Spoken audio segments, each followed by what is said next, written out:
Welcome to a Legendarium special about the Slavic migration into Russia, which unfolded during the apocalyptic events of the 6th and 7th centuries AD.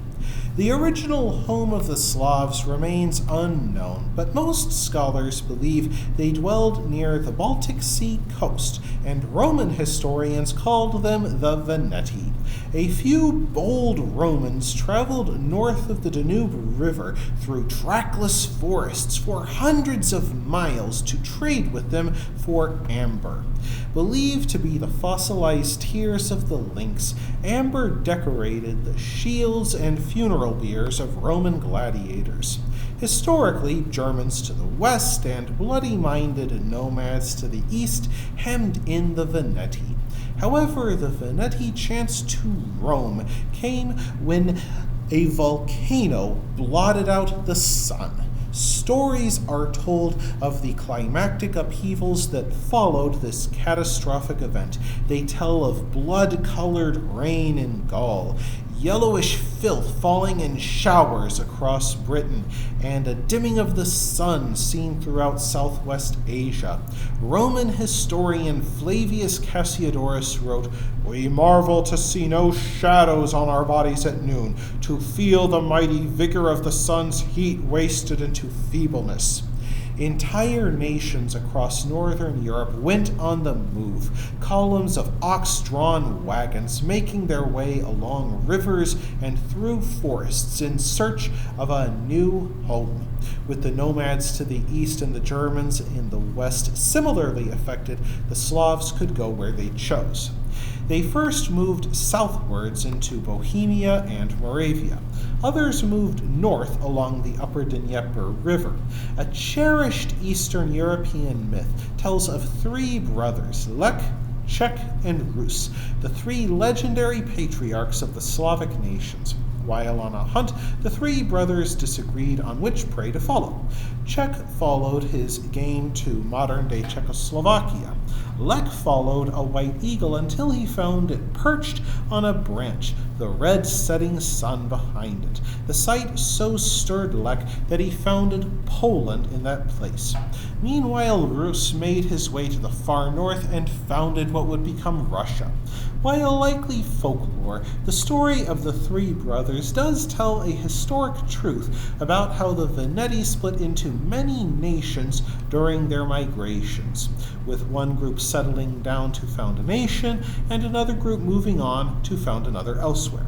From the upper Dnieper, the East Slavs spread throughout Ukraine, Finland, and Belarus. In time, the East Slavs settled a vast swath of land stretching from Lake Ladoga in the Arctic Circle to the Black Sea coast in the south, numbering 5 million by the year 700.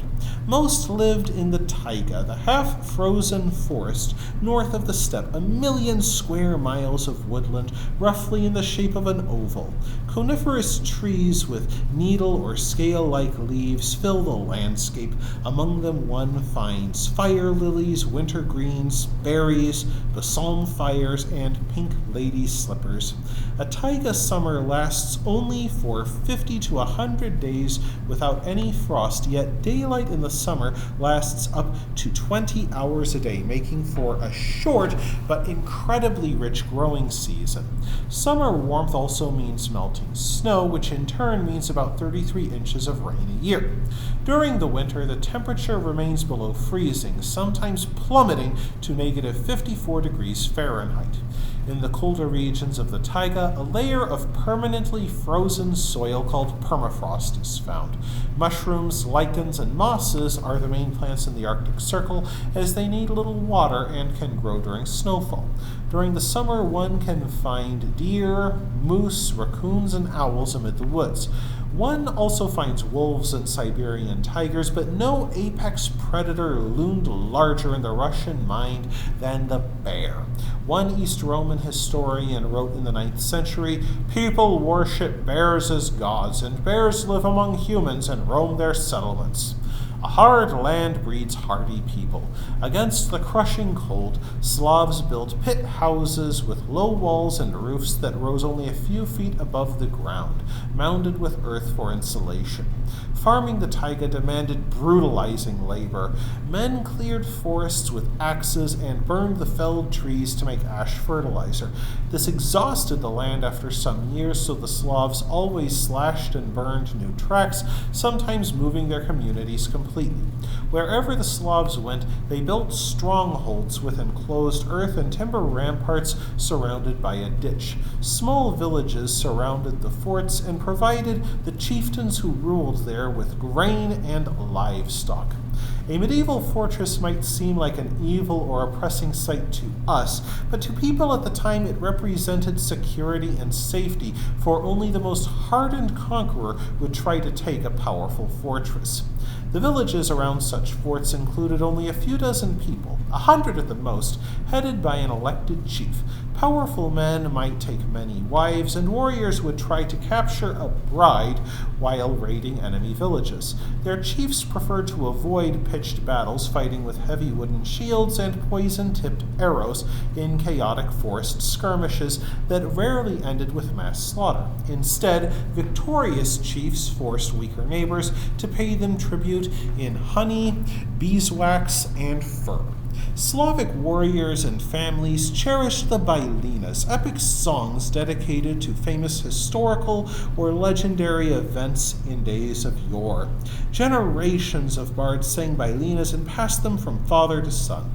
Most told of Bogatyr, legendary heroes of impossible strength, the greatest of whom is Sviatogor, a huge giant who lives in the holy mountains.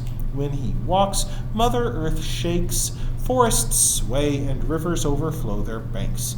Some bailinas tell that Sviatogor is either trapped in the earth after trying to lift all the earth's weight collected in a bag, or immobilized in a stone coffin, awaiting the day when he can return and cleanse the world of evil. A 9-foot-tall Slavic idol shows the beliefs of the East Slavs. Sky gods rule at the top with puny humans under their feet and demons crouching in the underworld. East Slavs worshipped a pantheon of gods headed by Perun, the sky god who wielded thunderbolts, much like the Greek god Zeus. His archenemy Veles ruled the underworld and brought magic to earth. No Slav would hunt a bear, for they believed them to be the incarnation of mighty Veles. During Velja Knock, which occurred at the same time as modern Easter, spirits roamed the earth. They knocked on the doors of their living relatives, and shamans put on elaborate costumes to keep evil spirits away. During the summer solstice, or Kupala, East Slavs held a festival in which they placed a great effigy into a bonfire to celebrate the wedding of the fertility god and goddess. Couples paired often celebrated with intimate pairings to honor the land's richness, which meant many babies would be born come the next winter. At the end of each harvest, shamans built a huge wheat cake and placed it in front of a shrine. The most powerful shaman stood behind the wheat and asked the people if they could see him. No matter the answer, the shaman begged the gods that the following year the harvest would be so bountiful that no one would be able to see him. The basics of this culture endured through the formation of the Viking Rus kingdoms, the conversion to Eastern Orthodox Christianity, and the apocalyptic Mongol invasions of the 13th century. That wraps things up for this episode of The Legendarium. I hope you enjoyed it. If you did, press like. If you want to see more, press subscribe. And if you've got anything to say, let me know in the comments section. Thanks again for joining me, and I hope that you have a great rest of the day.